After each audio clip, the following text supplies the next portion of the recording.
Pemirsa, Badan Pembinaan Ideologi Pancasila atau BPIP kembali disorot usai aturan lepas jilbab bagi paskibraka kemarin ramai diperbincangkan.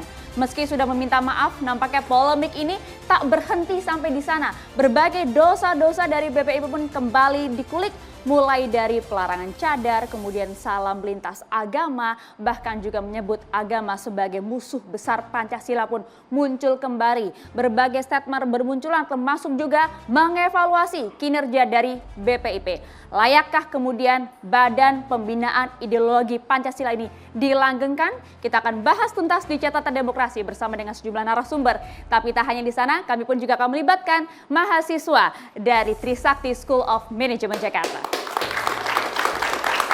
Nanti gabung saja, ikuti diskusinya. Ada pertanyaan, langsung bergabung dengan diskusi kami ya. Kalau gitu langsung saja kami perkenalkan satu persatu narasumber kami pemirsa. Sudah hadir, ada Zain Assegaf, pengamat sosial kami. Selamat malam. Ya, assalamualaikum. Assalamualaikum.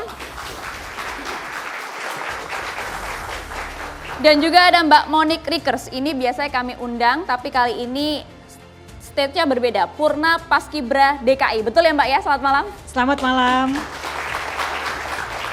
Nanti kita tanya-tanya juga pengalamannya bagaimana ya. Dan juga sudah hadir ada aktivis kebinekaan dan juga perdamaian Pak Ahmad Nurholis. Assalamualaikum. Waalaikumsalam. Selamat malam. Kemudian hadir juga ada Kiai Muhammad Ziyad, Wasekjen MUI Pusat. Assalamualaikum Pak Kiai. Waalaikumsalam warahmatullahi wabarakatuh. Yang membara juga malam hari ini ada Mas Roy Suryo, mantan Menpora RI. Selamat malam Mas. Selamat malam. Merdeka! Kan masih 17-an. Itu dia, saya kan udah bilang membara ya. Yang di sebelahnya mungkin gak kalah membara ini ya. Ini ada Ustadz Hilmi Firdausi. Assalamualaikum Ustadz. Waalaikumsalam warahmatullahi wabarakatuh. Kita tanya yang paling membara dulu nih ya Mas Roy ya. Mas Roy, kalau melihat kemarin ramai BPIP kembali disorot aturan lepas jilbab bagi paskibraka. Bahkan Gubernur Sumatera Utara sempat ingin mencabut begitu ya paskibraka yang berada di DKI Jakarta. Anda melihat hal ini seperti apa? Anda juga sempat menandatangani aturan mengenai paskibraka pada tahun 2014 kan? Betul, ya inilah akibatnya kalau bangsa ini meninggalkan sejarah. Jas merah, jangan sekali-sekali meninggalkan sejarah. Sudah sejak tahun 46 ya. Waktu itu setahun setelah kemerdekaan, itu kan Paskibra itu kan dibentuk waktu itu di Jogja, di Gedung Negara Jogja. Waktu itu Kiai Muntahar yang kemudian dipasrahi oleh Bung Karno.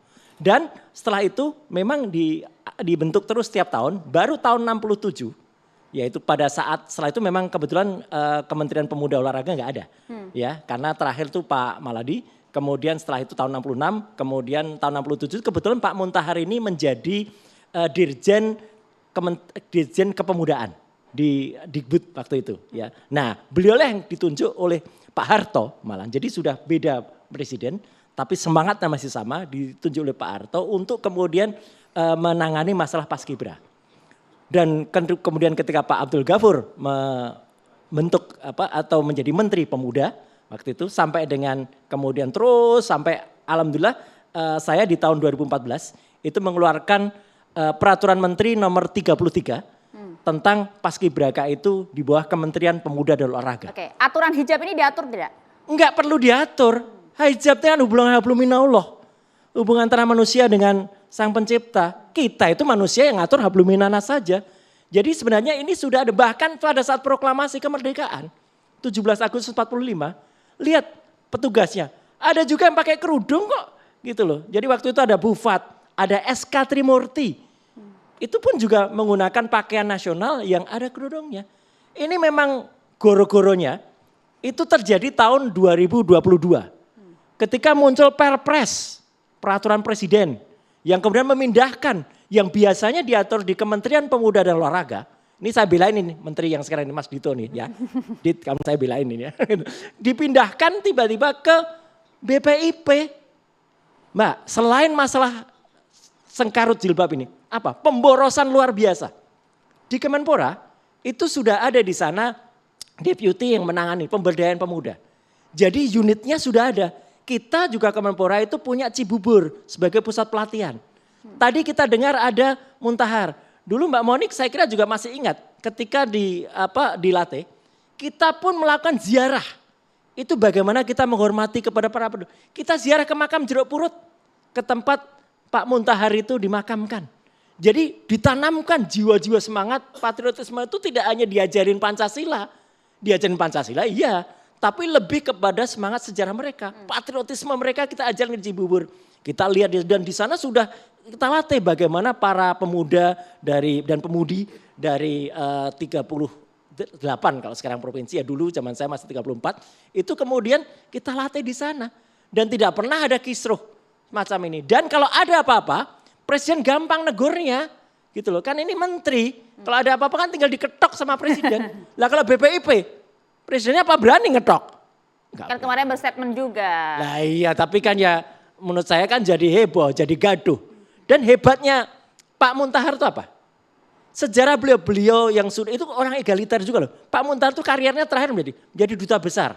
Duta besar di mana, Pak? Di Tata Suci Vatikan.